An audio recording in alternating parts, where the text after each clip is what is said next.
Welcome to Real Gardens on the most lovely spring morning in Norfolk. Every week we're going to be visiting 3 gardens and seeing how they develop and hopefully lending a hand as the season progresses. This week we've got a couple of new Real Gardeners to meet. Carol Klein visits a garden in Devon, owned by a pair of police officers with a passion for plants. Oh, no! Anne-Marie Powell is in demolition mode with a young mother in London who wants to transform her urban back garden into a children's paradise. And I'm back in Norfolk helping Bryony Jacklin with the huge task of creating a 3-acre garden out of overgrown farmland.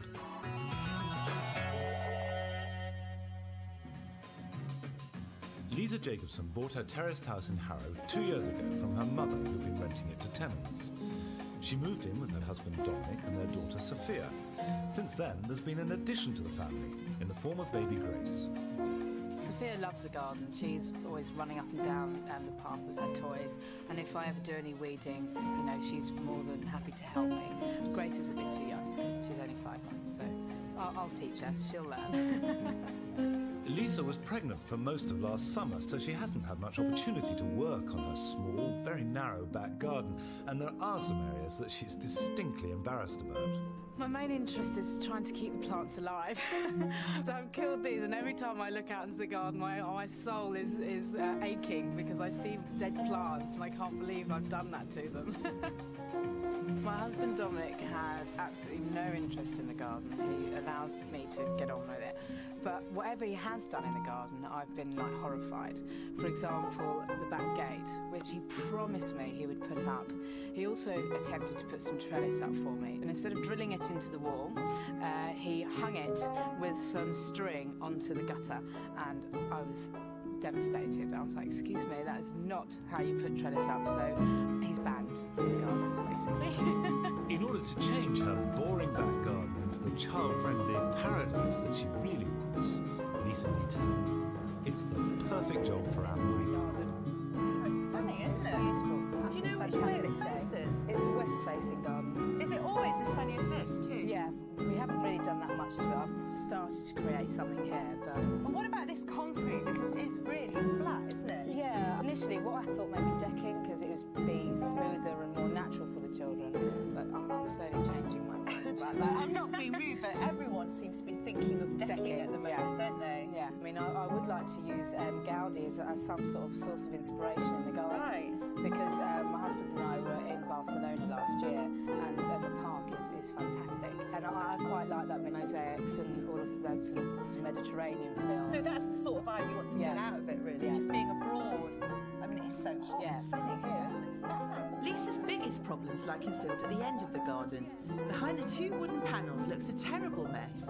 But there's also the problem of security, since the garden is connected to an alleyway via this dodgy-looking door which Dominic still hasn't got around to replacing. So before we can get creative, we've got some demolition to do.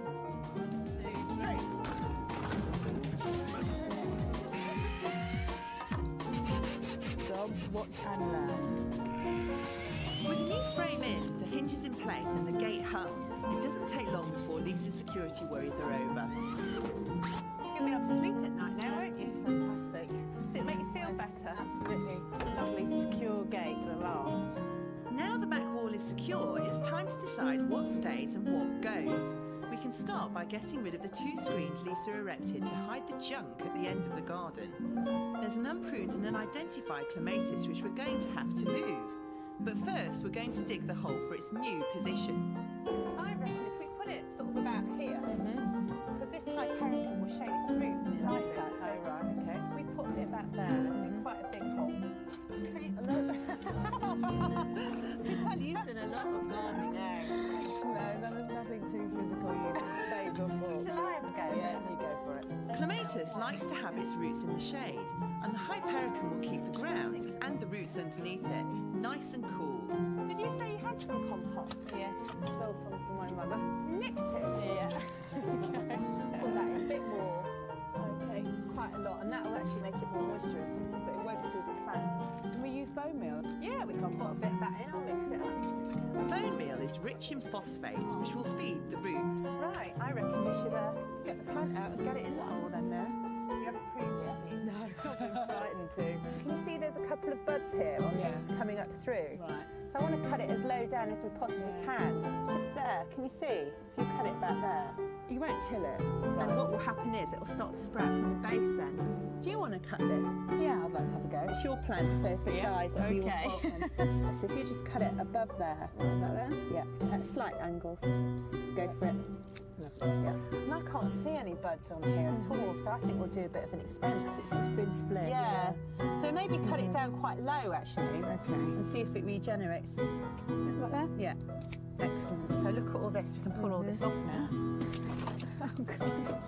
That's there's nothing left, is there? Okay. Unless this clematis is a late flowering variety, it's unlikely to bloom this year. But as long as we keep the root ball as big as possible, it won't suffer from being moved. God, it's heavy. You just get that hypericum out. Marvellous.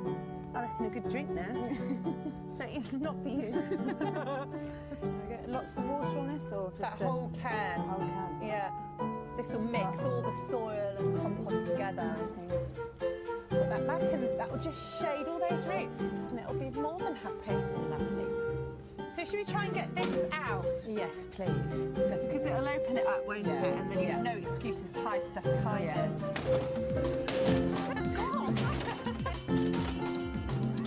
Down the hole. Ready? Shall I drop it? Yeah, go for it. Oh, that was good, wasn't it? Excellent. Another problem, Anne-Marie. Disaster. Lively. Well, this is a ceanothus, isn't it? And quite a big one. So, have you moved it? Yeah, it was over there, and we moved it here. They don't like being moved, and you can tell, can't you? Really? It's got to go, hasn't it? Yeah. You put something in yeah. that's alive. Yes. Might be an idea. I bet it hasn't even rooted at all. Should we give it a go? Yeah. Oh, wow. Look at Right. that. Let's just get rid of it. Bye.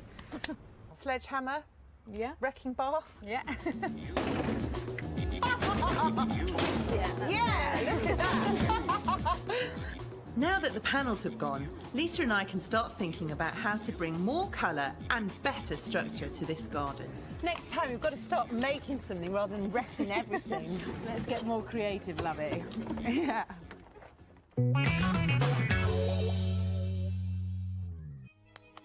Bryony Jacqueline works in her Norfolk garden almost every day of the week. She and her husband Martin and their 4 children live in an old farmhouse surrounded by 3 acres of rough pasture, which Bryony has almost single-handedly transformed into a garden. The family moved here after Martin was attacked by intruders in their London home and was left with a broken spine. They now have to live on his disability allowance. Bryony is keen to improve the view from Martin's room. Where there were 2 lawned areas separated by a gravel drive, the plan is to remove a section of the drive, join up the lawns, and create 2 new herbaceous borders on either side. Last week, Bryony's son Christopher and I helped her with some of the digging, but she's been hard at it ever since, and all that now remains is to lay the new turf. Hello. This is very impressive. It's been a lot of hard work. Did you do it yourself? My father helped me for one day and Christopher did a bit at the weekend. But it was very, very hard. But worth it, because look, it looks good. Yeah, you get the picture now. Well, I can see that, because when I came in, I looked from Martin's window, and you do see this funneling effect. And the mulberry tree is at the centre, and these flanking borders, and so fully planted. Well, yeah, things have survived quite well, considering they were in plastic bags for the week. And there are salvias, red hot pokers. So it's going to be kind of spring shrub based, and then perennials will take over in the summer.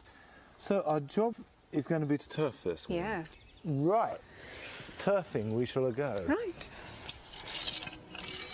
Bryony has already prepared the ground, finally raking it and firming it down to get a level surface for the turf. She's also taking great care to plan out the curved edges of the lawn, especially around the base of this mulberry tree. What sort of turf is this? It's 60% rye, so it's going to give it really hard wearing. Yeah. And 40% fescue mix. Have you laid much turf? No. I mean, the basic rule, as you know, is you always go over the joints. Yes. And where you have 2 together, you don't just butt them up against each other like that, but you do slightly overlap them, like that, and then you push them down. You want to keep it as tight as possible, because inevitably they shrink until they grow together. The turfs were cut and delivered 3 days ago, and the warm weather has meant that some of them have started to dry out, especially along the edges. It's important that we get them laid out and watered as quickly as possible. So, while the children look after themselves, we're cracking on. Why don't you stand on the grass? Because grass is soft, Right. and the ground's hard, and what will happen is it has no resistance, so your heel or the side of your foot will make a divot or an imprint, Right. and then the grass will grow to that shape. You shouldn't walk on it for at least 2 weeks, and more like 4. Really? Yeah. The important thing is this is all done to look at, isn't it? Yeah, it is. But he's the only one that's going to appreciate the view, because the rest of us are going to be dancing around the mulberry. Once all the turfs have been laid, Bryony's artistic flair comes into play, not with her paintwork, but in creating the curved edges to her new lawn, which she can cut away with a kitchen knife.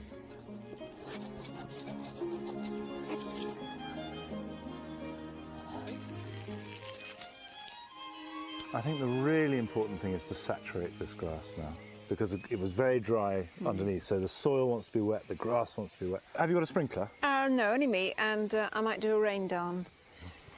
Well, you need rain. Rain would help. OK, so other than watering it, which 2 of us can't do, that's it, isn't it? Oh, I'm off. no. I've got another little job in mind. Quick one? Yeah? Ish. Thank you. OK.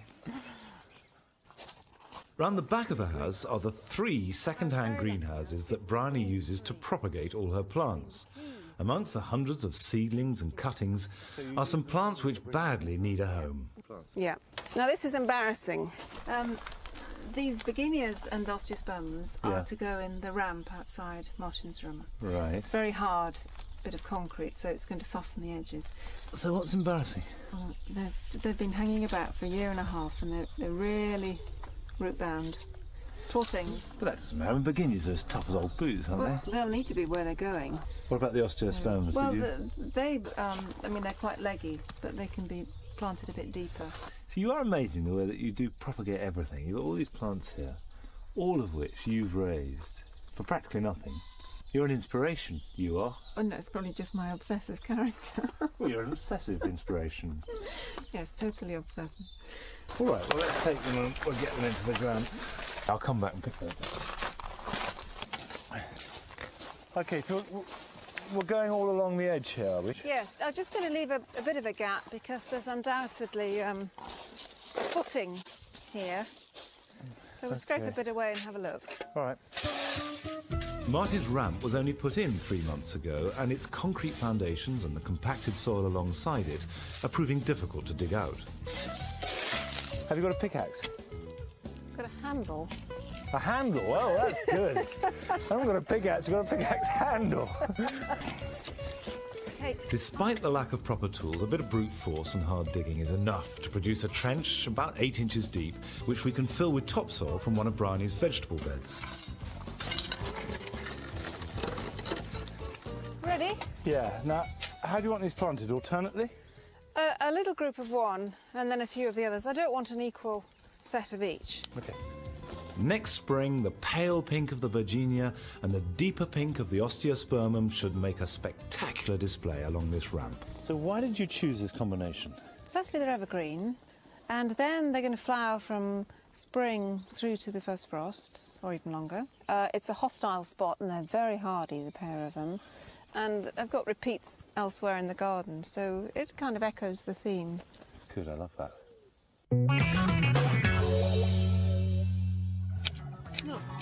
After the break, Carol Klein is off duty with a couple of police officers who, when they're not fighting crime, are busy planting up their sloping garden in Devon.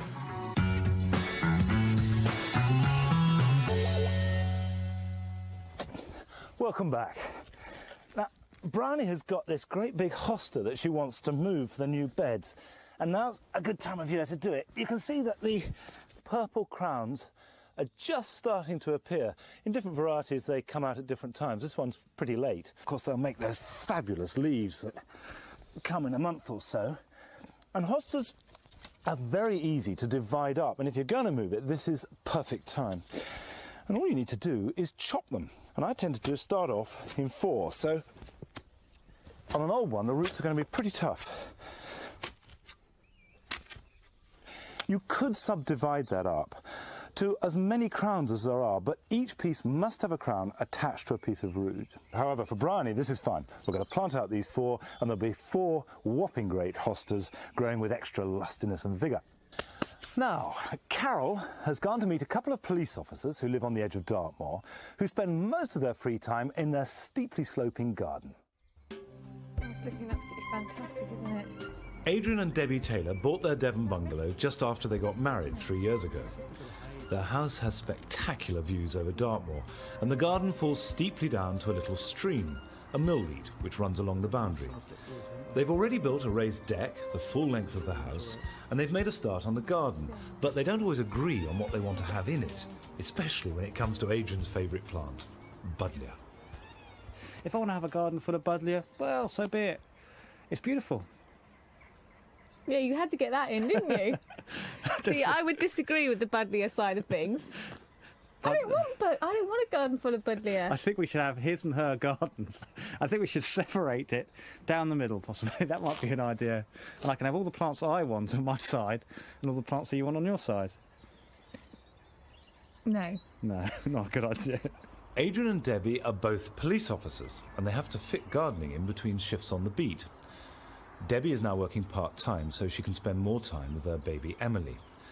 Over the past year, they've put an enormous amount of energy into gardening, planting up different areas and landscaping the steep bank beneath their house. But they now realise they have made some bad mistakes with their planting, and they really need help. This is where Carol Klein comes in. Wow, what a view! That's fantastic. It's absolutely incredible, isn't it? It's the main reason why we moved here. Yeah, we looked at the view and said we'd buy it before we even looked at the house. It was just, we knew it would be right for us. Well, let's have a look at the rest of the garden then. It really is quite big, isn't it? But it's all long. Yeah, it's about a quarter of an acre altogether. Yeah. But as you can see, we've got this huge bed here, which is exceptionally steep. Yeah, but it's very repetitive, dare I say. I can see about 20 of the same hardy geranium up and down, and rather a lot of buddleias too. We went to a plant auction a couple of years ago and did quite well. We bought some job lots of certain items. Right. So, in how many at a time? 10 at a time. Well, lots of, 30. 30?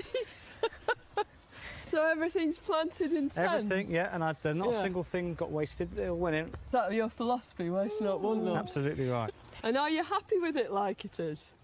No, we've definitely got to get the planting situation sorted out here. It's just not right. It doesn't do it any justice at all. I have to say, it needs a bit more rhythm and movement and a bit of careful thinking. I think we've definitely got to do something with this garter's grass. Gardener's garters, yeah. It's popping up absolutely everywhere, isn't it? And it's an extremely invasive plant. I mean, it's decorative, but yeah, you can have too much of a good thing, can't you? But let's have a look at this leet. It's really running rapidly. And look at this lithic item, this skunk cabbage. Yeah. It's a North American plant, but it looks perfectly at home, doesn't it? It's wonderful, and it becomes absolutely huge. You've got all this beautiful native stuff all around you, haven't you? These wonderful hedges and trees. It's just beautiful. The first job we have to tackle is that main bed. So whilst Adrian and Debbie dig out some of the invasive gardener's garters, I've dug out my watercolours to do a planting plan. I'm grouping plants of the same variety together in broad swathes of colour. Do you want to look? Oh, wow. Wow, that looks good. I've decided to christen it the banana bed because that's just what it's like, a sort of rather bash banana. So I've tried to kind of design it so you've got these big swathes of plants that cut across that. And actually most of the stuff on here is in this bed somewhere or other, with the exception of a couple of candidates. Like, it's a buddleia-free zone. Oh, it's all right. I've already worked out where they're going to go. I knew it was coming, so I'm resigned to it. So you're not bothered? No. Good show. These little grey dots on here are supposed to be, you know, your Iroko fence at the top, maybe. Oh, the retaining wall, sleepers, yeah. If you could use some little bits of that and maybe make a few slightly retaining walls in here, but just a few inches That sounds good. high, and they could establish that kind of rhythm. And then if you do a lot of your planting, not in strips, but in big blocks of one thing, so you get some kind of impact. We need to start with a blank canvas. So after all of Debbie and Adrian's hard work, we have the painful task of pulling it all up. It's a huge job, so we're limiting ourselves to a small section, which will give them an idea of how to use the planting plan. OK, I'm going up to the planting now. Adrian's taking our plants up to some holding beds. It's important to get the plants back into the ground as soon as possible to stop them drying out.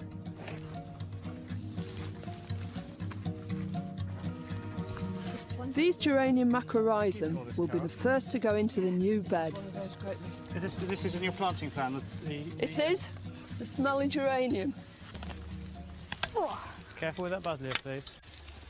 That's one's been in the family for generations. Careful. What's it's an delicate. heirloom? Oh. Look.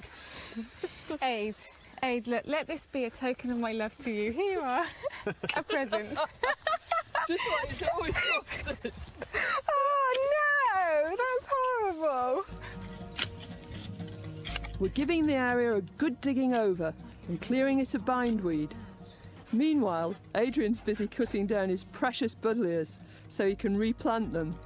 He's determined not to ditch one root. All over your garden you've got these soul-seeded forget-me-nots. They're lovely, aren't they? Yeah, and on the plan I've put some of them together. Oh, nice. So we'll try and lift them up. You've even Yeah. got them in the paths in places. Yeah. So if we get a whole load of them together, you can have a great big swathe of blue. I think that'll look really nice. Yeah. Oh, yeah. The man with the muck. Yeah. Brilliant. What do you think of this then? Looks brilliant. Looks like just we started 3 years ago. That's not even funny. But beautifully cultivated now, and all those plants have grown, and you're going to put them back Yeah. with a little design Sure. this time. Yeah. That way, to mark out the curves of the little Iroko fence, we're following the planting plan using some bamboo sticks. And then we're going to plant this pink geranium, this geranium macrorhizum in front of it to get you off to a flying start. To connect the formal area around the house to the countryside beyond, we're using informal plants that look at home in natural surroundings. These soft silvery Stachys byzantina will look gorgeous alongside the pink flowers of the geraniums. All they need now is mulching and watering in. Well, I think that's about it. We've done about a 20th of it and I'm completely tired out. Oh, Next brilliant. time I come, Yeah. is it all going to be done, do you reckon? Yep, it will be done. Well, that's it for this week. Next week, Carol will be in Suffolk helping Diana Harold to make a path through her jungle. Anne-Marie is weaving wattle up in Stockport with Mike and Alison. And Bryony and I plan to go to the seaside to get some wild inspiration. I'll see you then. Bye-bye.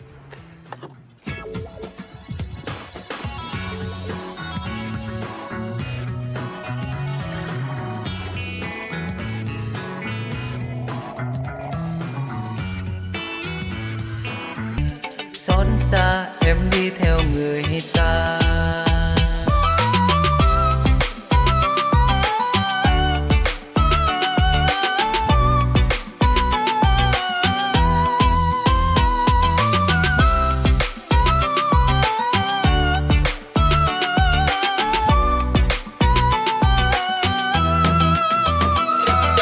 Thương em tôi vai áo bạc màu phai sương, em chân quê lên chốn đô thành tha phương. Bao tâm tư gói ghém vào bao phong thư, em không xem sóng hóa hư tàn hư không. Và người anh thương một trang giấy ngàn vạn tâm tư, người có tay một người vẫn chờ người nơi đây mà ai vui bên tình đắm say. Nước mắt chảy ngược phía chân mây trông ngóng đợi chờ người chung.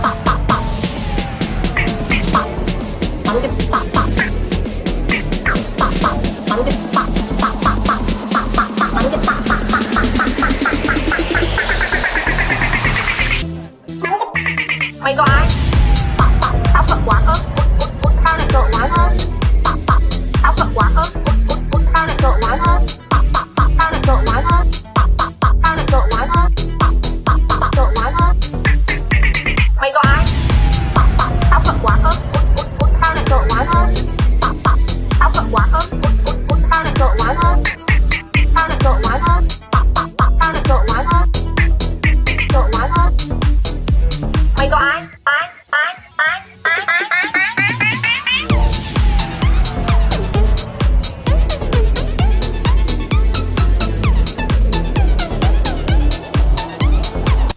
did forget-me-nots. They're lovely, aren't they? Yeah, and on the plan I've put some of them together. Oh, nice. So we'll try and lift them up. You've even got them in the paths in places. Yeah. So if we get a whole load of them together, you can have a great big swathe of blue. I think that'll look really nice. Yeah. Oh, yeah. The man with the muck. Yeah. Brilliant. What do you think of this then? Looks brilliant. Looks like just we started 3 years ago. That's not even funny. But beautifully cultivated now, and all those plants have grown, and you're going to put them back with a little design this time. Yeah. That way, to mark out the curves of the little Iroko fence, we're following the planting plan using some bamboo sticks. And then we're going to plant this pink geranium, this geranium macrorrhizum in front of it to get you off to a flying start. To connect the formal area around the house to the countryside beyond, we're using informal plants that look at home in natural surroundings. These soft silvery Stachys byzantina will look gorgeous alongside the pink flowers of the geraniums.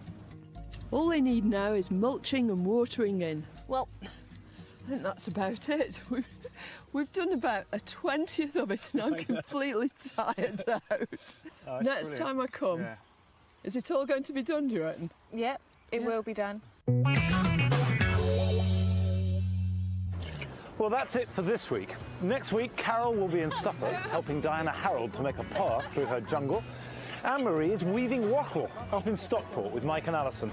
And Bryony and I plan to go to the seaside to get some wild inspiration. I'll see you then. Bye-bye.